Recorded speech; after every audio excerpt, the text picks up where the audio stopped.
Welcome, everyone. Huddle Up Podcast. It is another in the edition of the 5 Observations with Big Jim. I am your host, Big Jim. This is the 6th in a row, 6 weeks in a row of doing the observations.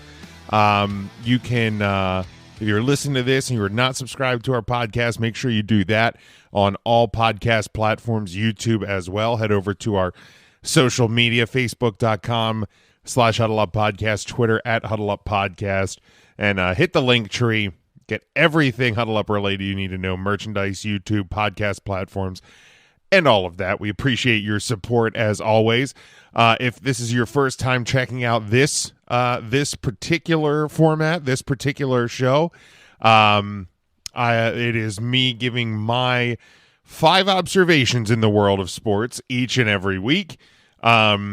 5 things that I just pick up on as the week goes on, and some thoughts there. It is separate from our, we have our 5 for Fighting, our hockey podcast with Mike Bernier. We have our NBA podcast coming up, should be launching this week with EJ, and then the full Huddle Up crew on Tuesday nights live on Facebook, Twitter, and YouTube. So make sure you check that out. This week I'm sure is going to be a quite an interesting episode with the discussion of the college football playoff matchups and all of that going on. So make sure you are subscribed and are following along with us so you never miss a minute of the action that we have going on here in the world of the Huddle Up Podcast.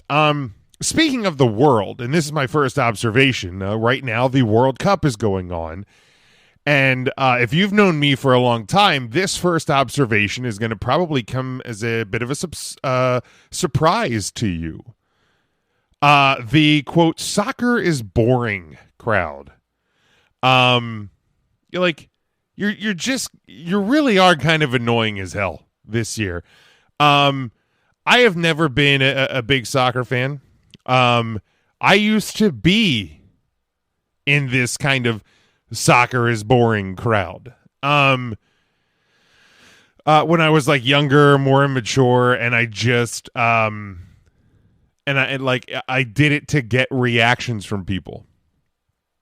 But really, I think over the years I've come to appreciate the sport a bit more. I've watched the U.S. games. Unfortunately, Team USA got eliminated today. In elimination play.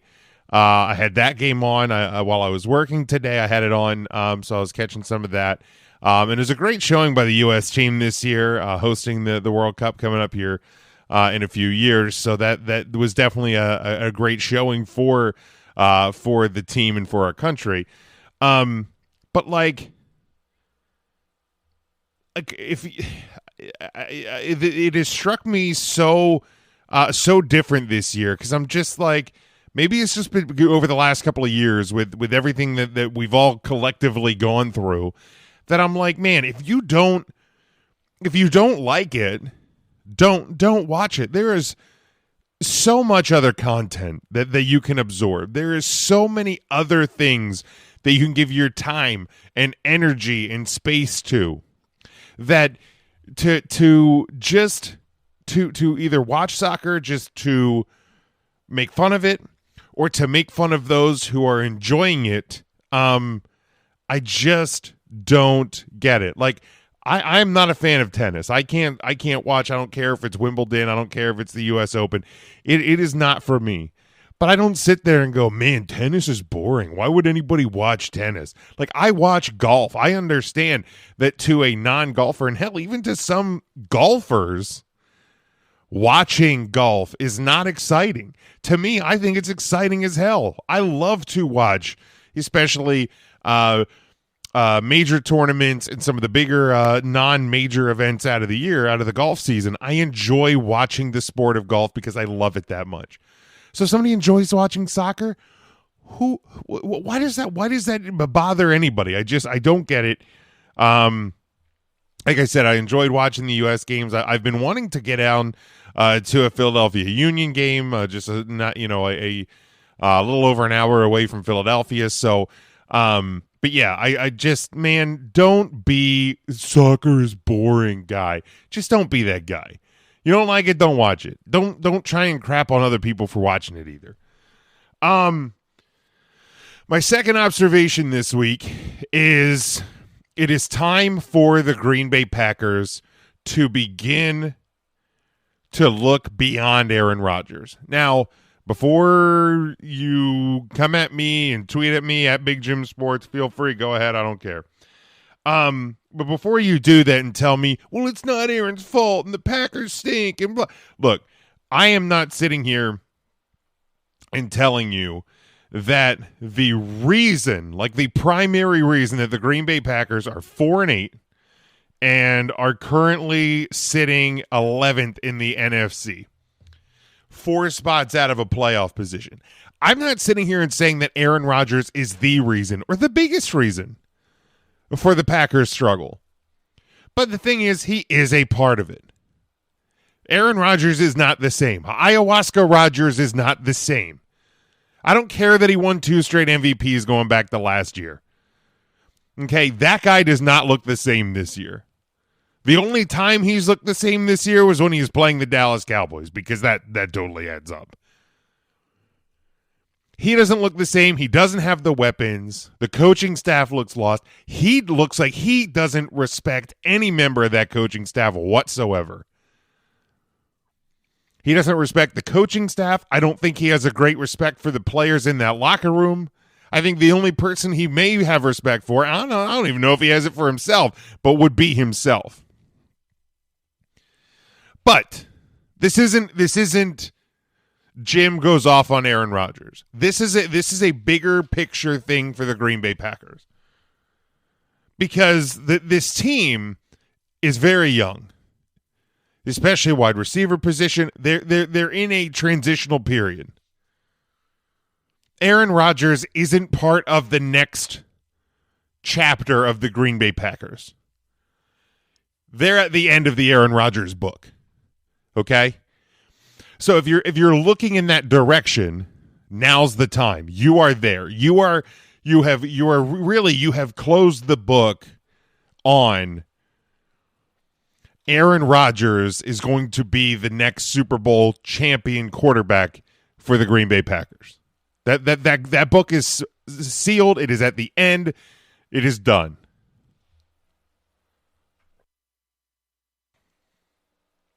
But so for the Packers, like it's now a matter of, you know, you've had Jordan Love there for how many years? Look at what you have in him. Okay? If there's nothing there, then you have to make other plans. Beginning with this offseason. Like, Aaron Rodgers isn't the future of the Green Bay Packers anymore. Trading him away for picks and assets, if you can find a way to do that, if you can find a buyer, now obviously you can't do it in season anymore, deadline's already passed, but in this offseason, upcoming offseason, like, now's the time. Because if there's still people believe that Aaron Rodgers is the MVP and you know, probably one of the top quarterbacks in the league. I don't believe it. But top 10, maybe top 50. I'll give him top 15. Top 10, I'd have to dig deeper into that. I'm not necessarily willing to sign off on top 10. Definitely top 15, but not top. I'd have to make a list. But the Packers are at a point where it's time to look beyond AR-12. Okay? Third observation, moving to hockey. Don't worry, Big Mike, I'm not infringing on your territory here. But are the Seattle Kraken for real? Like, now, coming into play tonight, now they're going to lose tonight, okay? The last I checked, they were down 5-1 to Florida. But coming into tonight, 23 games into the season, so we're a quarter of the way into the year. They're 15-5-3. They are second in the Western Conference. They have a 7-game winning streak. Like I said, that's going to break tonight. They're at 33 points. Only the Vegas Golden Knights Toronto Maple Leafs, Boston Bruins, and New Jersey Devils have more points. They're fifth in the league in points here in their second season. They retooled a lot this offseason. They're near the top of their division. So they could be for real.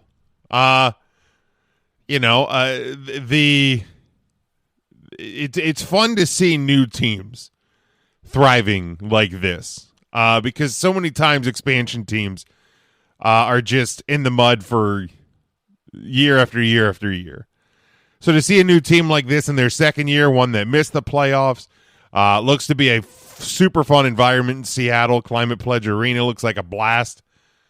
They got this new mascot that looks like a troll doll, a little bit freaky, a little bit weird, but hey, man, it is what it is. And if you haven't seen their reverse retro jerseys, I love them. I think they're one of the best looks in that set. But Seattle's going to be a team to watch, a fun team to watch, and hunting right behind the Vegas Golden Knights, so the two newest franchises in the National Hockey League, currently leading the Western Conference. So that's going to be one to keep an eye on. You can get like I said, you can get a lot of your NHL discussion for the time being over on the Five for Fighting, which is with Mike Bernier. Drops usually Wednesday night, Thursday morning. On the podcast feed, so make sure you're subscribed. We have all of these different bonus contents separate from our weekly live shows, so make sure you check that out. The college football playoffs, yes, Jim Mora, thank you, will be expanding beginning with the 2024-2025 season, and it will be expanding to a 12-team format.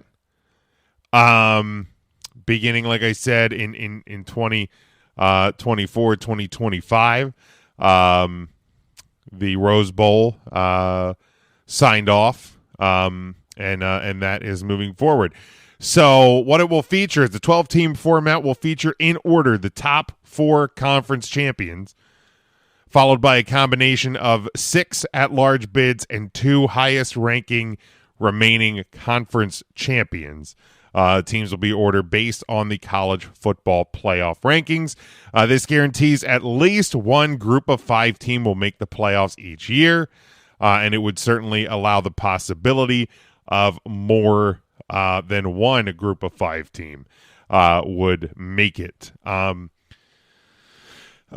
approved format also means independent FBS teams such as Notre Dame and, while less likely, Army, UConn, and UMass will never be among the top 4 teams as they are not affiliated with a conference. They can't win a conference championship. So an independent team could also, in this current format, never have a bye. The top 4 teams will have a bye. Seeds 5 through 8 will host playoff games versus seeds 9 through 12. Following those games, the remaining 8 teams will play each other in current New Year's Day 6 bowls, which are the Rose, Sugar, Orange, Fiesta, Cotton, and Peach bowls. They will rotate among quarterfinal, semi, and semifinal on an annual basis.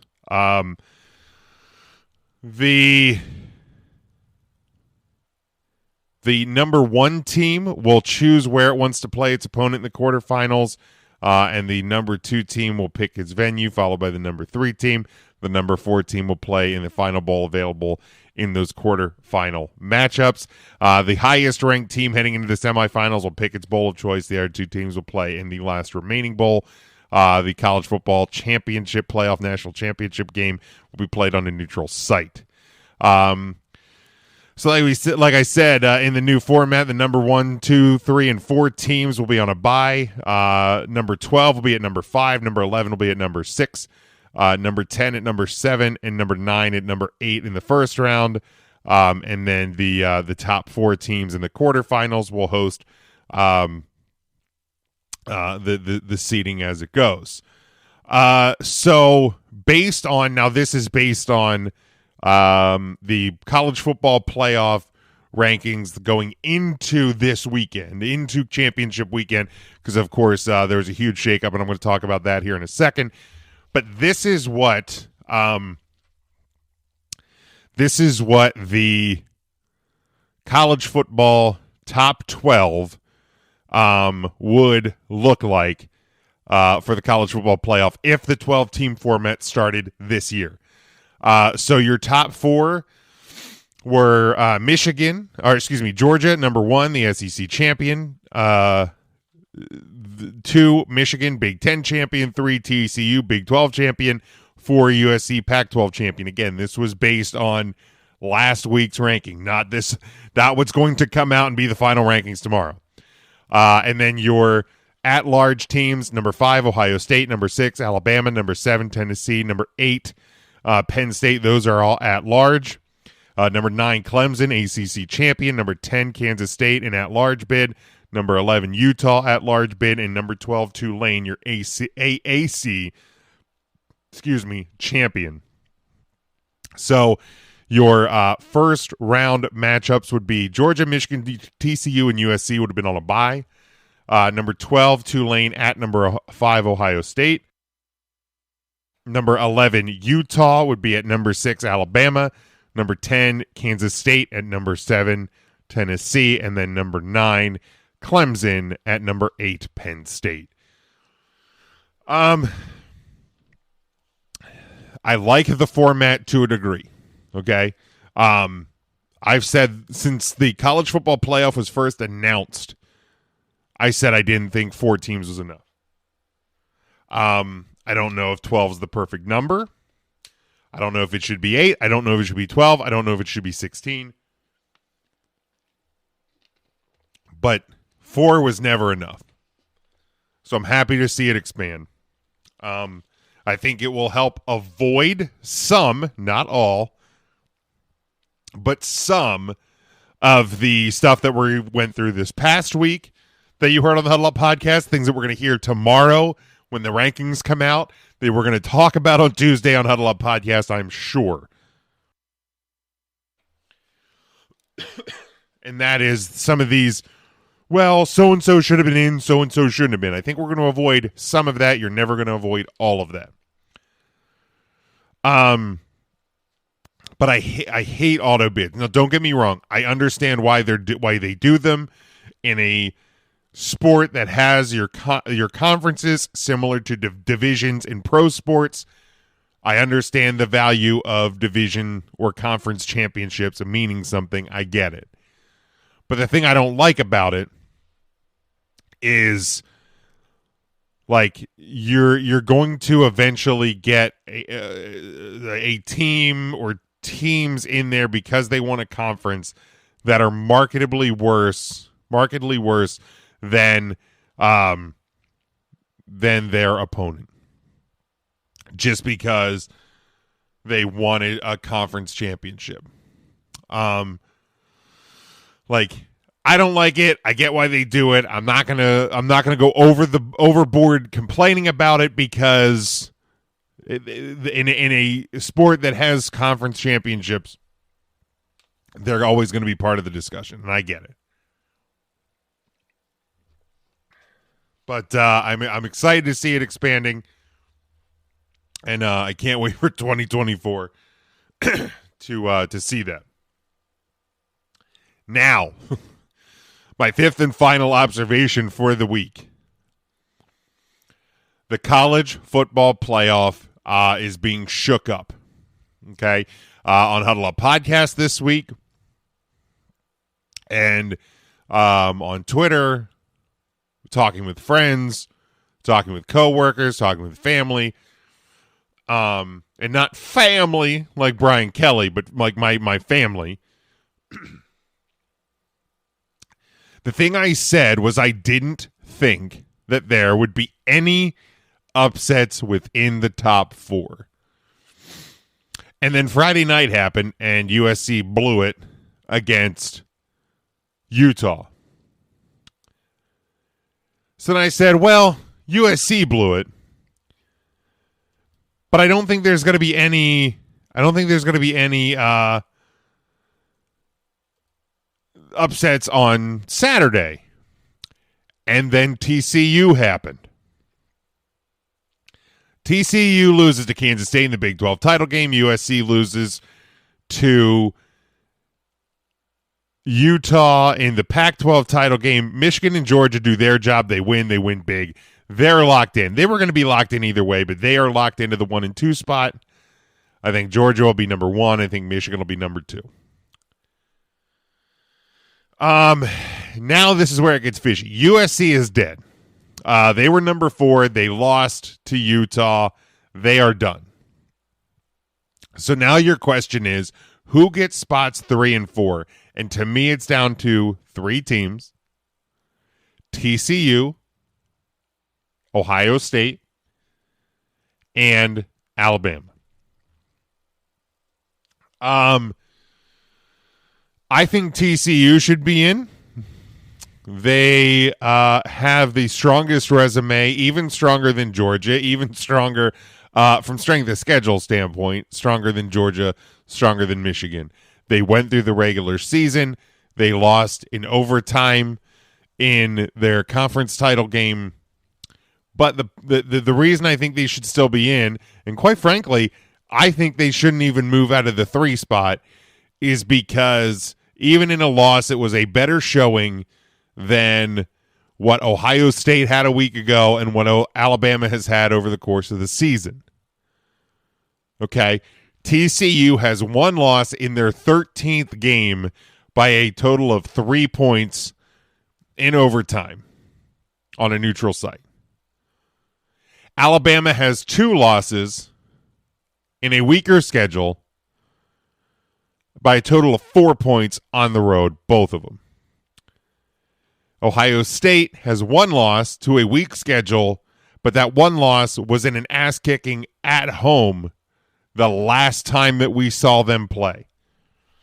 So to me, TCU's in. To me, TCU should be number 3. So now the question is it Alabama? Is it Ohio State? Honest to God, I don't think it should be either. And quite frankly, if you're asking me, and obviously there's no way this is going to happen, but to me, determine the college football playoff national champion by having Georgia and Michigan play a best-of-3 series. Because I don't think TCU is going to stand a chance in a playoff game. I don't think Ohio State's going to stand a chance in a playoff game. And I don't think Alabama stands a chance in a playoff game versus Georgia or Michigan. I think Georgia and Michigan are the 2 best teams in college football right now. And then there's everybody else. So if it was up to me, I wouldn't have a 3 or a 4 this year. But that's clearly not going to happen. So like I said, TCU is in. And then to me, if I get a vote, I am pushing for Alabama. Now, if you know me, you know that statement does not compute. But again, Alabama has 2 losses on the road by a total of 4 points. 1 loss was at the end of October. 1 loss was at the beginning of November. I get they don't have the best signature win. Their signature win would, I guess, be Ole Miss, who was ranked, 11th at the time, or Texas, who's ranked 20th now. You lost to an LSU team that has gotten beat clean off the field for multiple weeks in a row. 2 back-to-back weeks they've been beaten. So that doesn't help Alabama's case, unfortunately. Ohio State's signature win is Notre Dame, Penn State, who is going to be ranked way too high. Clemson will jump them. Clemson will jump to 7th, 6th maybe. But Penn State's probably going to be 8th still. So Ohio State they'll have a claim that they beat the number 8 team in the country. They also have the Notre Dame win as well. But to me,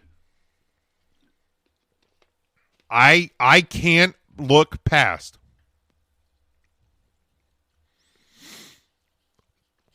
the fact that the last time we saw Ohio State,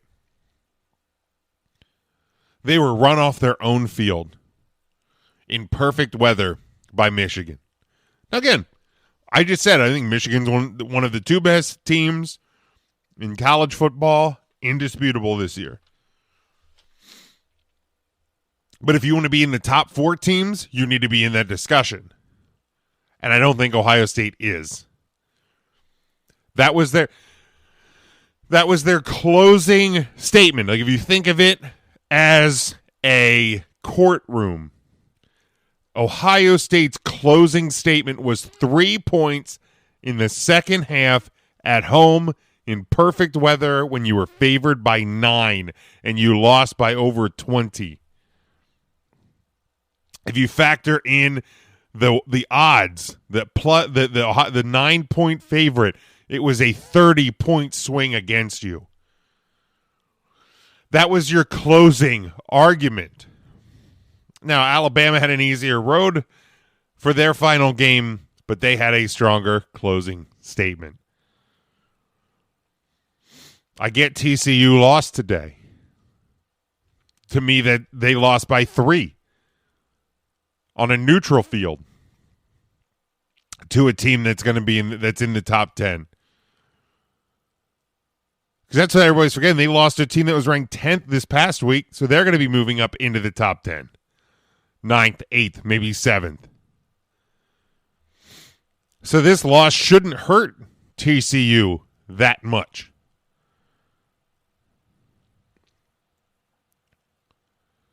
So to me, it should be 1, Georgia, 2, Michigan, 3, TCU, 4, Alabama. What I think the committee is going to do is 1, Georgia, 2, Michigan, 3, Ohio State, 4, TCU. But the money, and this is where the business of college football gets dirty, the money is on Georgia, Alabama. That gets more eyes on the prize. That gets more asses in the seats. That's going to be the interesting little twist. Because you're probably going to get the rematch of Michigan-Ohio State. Even though there's no reason Ohio State should make it to 3. They shouldn't even make it at 4. But watch for Alabama at 4. Should be TCU. Should be TCU at 3. But watch for Alabama. But the thing that I find so interesting, and I was talking to my brother on the phone about this,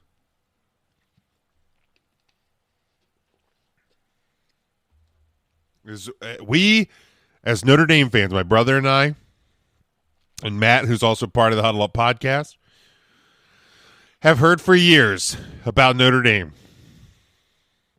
Because Notre Dame's going to have a hard time getting into playoffs because they're going to be sitting while everybody else is playing conference championships. So you have to make a strong final closing argument in that game that last week you're playing on Thanksgiving weekend because you're not going to have a conference championship the next week. So you got to make a strong argument because you're not going to have a conference championship to play in. You're not going to play for it. You don't have a chance to win it. You don't have that 13th game. So Notre Dame has to make that strong closing argument on Thanksgiving weekend. What did Ohio State do on Thanksgiving weekend? They got blown off their own home field in a game they were favored by 9. And everybody's saying that Ohio State should be in because they didn't lose conference championship weekend. People are saying Alabama has a case because they didn't lose conference championship weekend. What? What?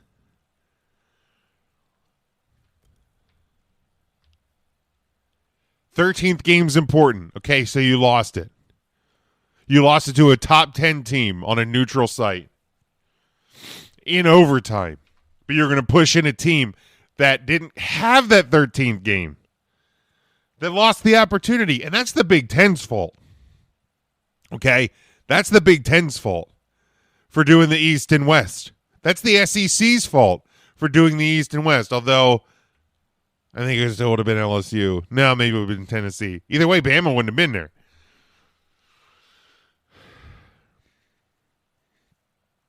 But the gymnastics that gets done to change the narrative year after year is mind-boggling.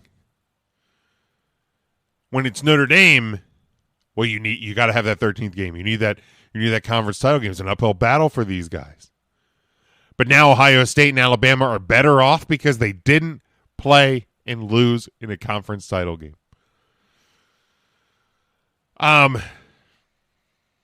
Yeah. Okay. Sure. Like I said, my 4: